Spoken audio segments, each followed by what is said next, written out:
The success of Sparta depended on a tightly controlled society. Over a 100-year period during the 7th century BC, Sparta invented and perfected the world's first system of social engineering.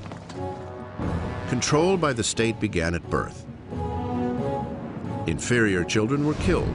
Superior children were indoctrinated, trained, and molded into the kind of fighting force that could control the helots, the enslaved people of Messenia.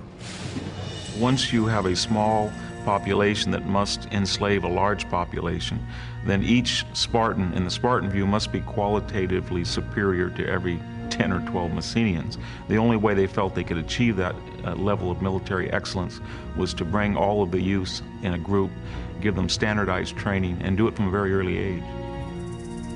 When they were 7 years old, Spartan boys were taken away from home to be cared for and trained by the state. They lived in a kind of military academy called the Agoge.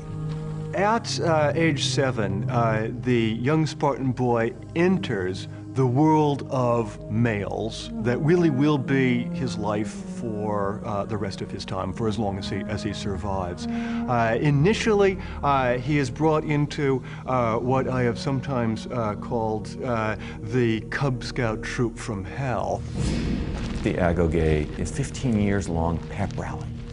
The Spartans are being prepared to go into battle.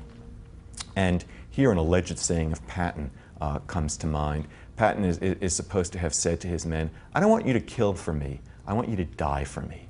And that's the thing about the Spartans, they are ready to die. For a Spartan boy's first 5 years in the Agoge, from age 7 to age 12, a government trainer-in-chief called a paidonomos instructed him in basic literacy and physical education. Discipline and punishment, however, were often meted out by slightly older boys. The way to think about it is as if the toughest kids from your junior high school were put in charge of you when you just entered first grade. It is, I think, a system that, in a sense, uses the potential cruelty of children towards one another in order to try to teach this Spartan kid, from the very earliest age, that he has to absolutely obey every order that he is given from anyone who is a superior. It is a terrifying sort of vision. The main lesson in the Agoge from day one was to toughen the boys for the hard life that lay ahead of them.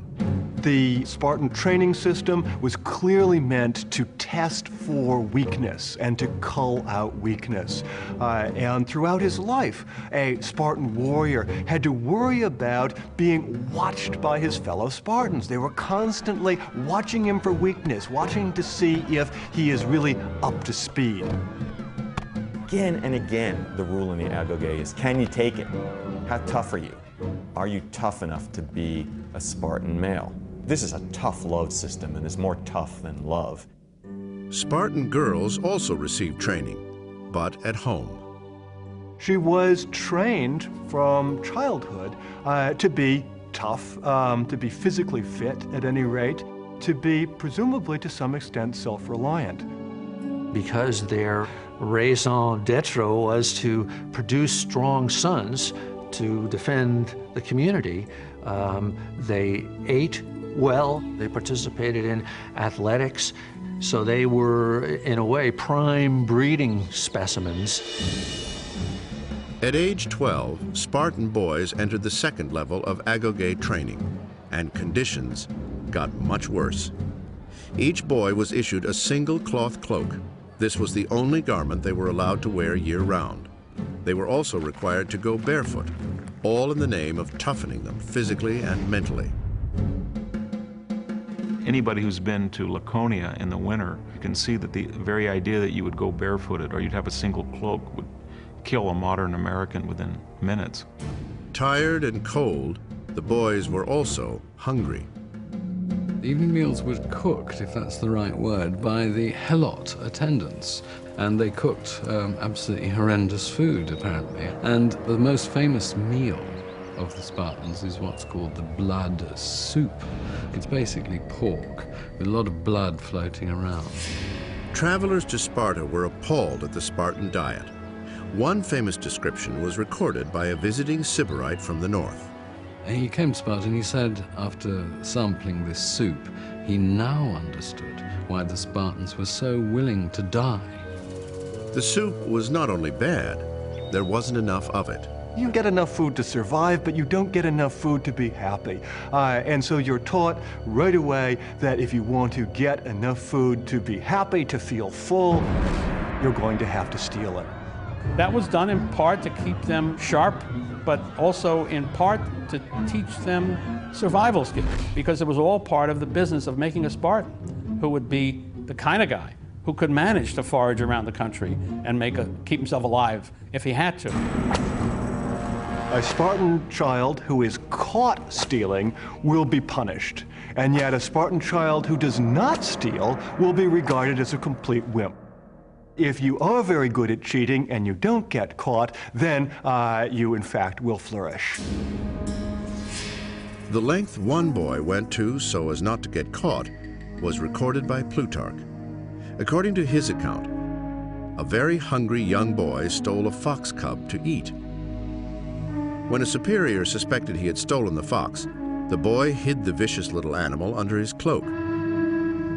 Rather than be found out, the boy let the trapped animal bite away at his flesh until he died. This was taken throughout antiquity as an example of Spartan toughness. You know, that boy had been taught to be so unflinching, to deal with pain, to be respectful to his superiors. On the other hand, he was being eaten alive from the inside.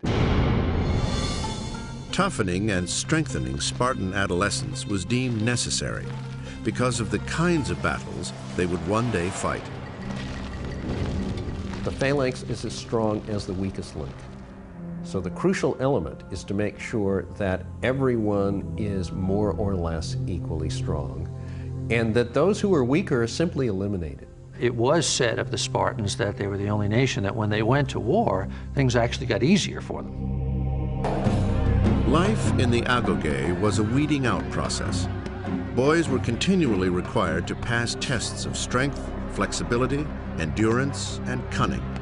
Failure was severely punished. At the annual festival at the temple of Artemis Orthia, Spartans would gather to watch a test that might be called the grab for the cheese. The young men of Sparta divide into two groups. One group tries to steal the cheese that is piled up on the altar, and another group, armed with whips, try to prevent them from doing so. In that kind of melee, there are going to be occasions when people die. Much of what young Spartan males were put through seems like a forecast of the most ominous aspects of modern fraternity hazings. And indeed, there were many Spartan boys who, when the tests were over, had not passed and had died. It's a constant competition whereby everybody is being judged, graded in effect, and then there are winners who are given various advantages, various honors. So here's your Spartan. He is trained both to be like everybody else and to subordinate everything to the commonality and to be superior to everybody else.